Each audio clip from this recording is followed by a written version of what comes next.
નમસ્કાર દર્શક મિત્રો, તમે જોઈ રહ્યા છો જીએનડી ન્યૂઝ અને હું છું ધ્રુતિ પરમાર। પાદરામાં એક મોટી દુર્ઘટના સર્જાઈ હોવાનું સામે આવ્યું છે।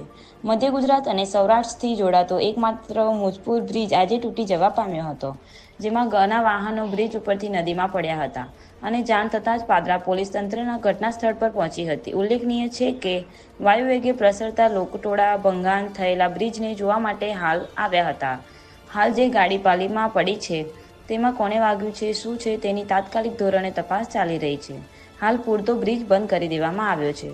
આટલી મોટી દુર્ઘટના બની છે તેની જાણ થતાં જ બ્રિજ આટલો ખરાબ પરિસ્થિતિમાં પહોંચ્યો તેની તંત્રને કશી ખબર ન હતી। તંત્ર આટલું બધું બને છે ત્યાં સુધી ઊંઘમાં હતી। છેલ્લા ઘણા વર્ષોથી પ્રજાના પૈસાનો વેડફડાટ થઈ રહ્યો છે।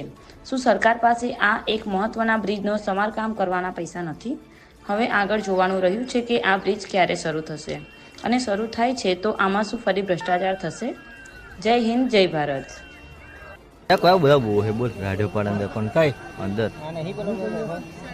हाँ तो यहाँ नहीं ऊँधो है बोला हाँ ઊંધું નહીં कॉल जो टूटी है